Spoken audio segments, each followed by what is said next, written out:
सभी सम्मानित साथियों को नमो बुद्धाय, जय भीम। साथियों, समस्याओं और कठिनाइयों का स्वागत करना चाहिए। जीवन में निखार लाना है, अपने आप को स्थापित करना है, तो कठिनाइयाँ, परिस्थितियाँ ही आपको मजबूत बनाती हैं। हमारे जीवन में कष्टों और दुखों का मूल कारण यह है कि जीवन में विभिन्न परिस्थितियाँ, स्थितियाँ, घटनाओं और अपने भावनाओं और सोच विचार पर, अनुभव पर हमेशा कंट्रोल रखना चाहिए, कम करना चाहिए, तभी जीवन सरल और सुगम होता है। हमें यह तथ्य हमेशा समझना चाहिए कि कोई भी समस्या, कठिनाइयाँ हमेशा रहने वाली नहीं है। वे सब एक ना तो एक दिन गुजर जाएंगी। यही प्रकृति का अटूट नियम है। हर चीज़ निरंतर परिवर्तनशील है, गतिशील है, मोमेंटाइल है, चेंज है। हर स्थिति में हमें सूझबूझ से, समझ से कार्य को करना चाहिए। इस संसार में यहाँ कुछ भी अस्थायी नहीं है, एक सा नहीं रहने वाला है, अर्थात परिवर्तनशील है, नश्वर है, नष्ट होने वाली है और पुनः उत्पन्न होने वाली है। इसलिए व्यक्ति का दुश्मन व्यक्ति नहीं है, उसके मन मस्तिष्क में पलने वाला व्याप्त ईर्ष्या, द्वेष, मोह, लोभ, घृणा, काम, क्रोध, मद, अहंकार, घमंड ही उसका सबसे बड़ा दुश्मन है। यह व्यक्ति को उस बेड़ी की तरह है कि जो आपको आगे नहीं बढ़ने देता। यह आपको एक दूसरे से अलग रखने का हमेशा प्रयास करता है और विनाश की तरफ ले जाता है।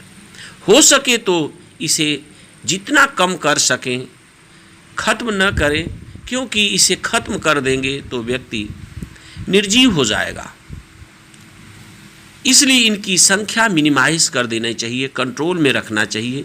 जो लोग इन उपरोक्त मानसिक विकृति को कंट्रोल में रखते हैं वही आगे सफल होते हैं, अन्यथा विनाश का कारण ही बन जाएगा और अपने और अपनों का, सबका कष्ट देंगे, सबको नुकसान पहुंचाएंगे, आर्थिक, शारीरिक, मानसिक। जीवन में आने वाली प्रत्येक समस्याओं और कठिनाइयों, पीड़ाओं से हमेशा व्यक्ति को शिक्षा मिलती है और उस शिक्षा से आप अपने आप को निखार सकते हैं। इससे अपने व्यक्तित्व, पर्सनालिटी का विकास कर सकते हैं। यह जीवन का एक आश्चर्यजनक नियम है। प्रत्येक संकट और कठिनाइयों में अपने आप को से पूछिए कि यह समस्या मुझे क्या संदेश देती है, क्या इससे मैं लाभ उठा सकता हूँ। क्योंकि अच्छे व्यक्तित्व वाले व्यक्ति इन्हीं से सीख करके अपने आप को बुद्धिमत्ता से अपने आप को आगे बढ़ाते हैं और संसार में अपने आप की पहचान और अस्तित्व बनाते हैं। साथियों, समस्याएं उस देश में, उस समाज में सबसे ज़्यादा होती हैं जहाँ पर व्यक्ति के अंदर व्यक्तित्व नहीं होता है।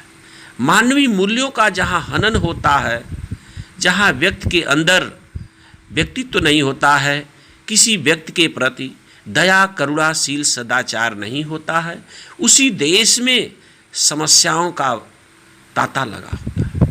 जो लोग ये सोचते हैं कि आज मैं समस्याओं से मुक्त हूँ और दूसरे को मूर्ख बना देते हैं और सोचते हैं मैं खुश हूँ, वह भी एक दिन समस्याओं से घिर जाते हैं। इसलिए कभी भी किसी भी व्यक्ति को अपने बुद्धि का दुरुपयोग नहीं करना चाहिए। सद्बुद्धि का प्रयोग करके स्वयं खुश हो और ऐसी चीज़ का रिसर्च करें कि जिससे आने वाली पीढ़ियों को उससे लाभ मिले।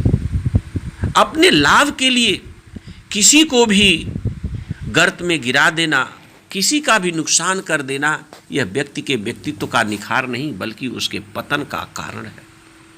इसलिए व्यक्ति को समस्याएं आना और जाना रहेगा, इन समस्याओं से सीख लेना चाहिए। जो व्यक्ति अच्छे कार्य करने के बाद भी यदि लालच में, मोह में पड़ गया अधिक, तो वह अपने किए हुए सारे कर्मों को स्वतः नष्ट कर देता है। इसलिए जीवन में सम्यक संबुद्धत्व की ओर जाना चाहिए, बैलेंस में रहना चाहिए, इसलिए वह व्यक्ति हमेशा सुखी रहता है। इसलिए कभी भी समस्याओं से घबराएं नहीं, उससे हमेशा अलर्ट रहें। अपने जीवन को सफल बनाने के लिए, आगे बढ़ने के लिए समस्याएं आपको हमेशा नया एक प्रशस्त मार्ग करती हैं। नमो बुद्धाय। जय भीम।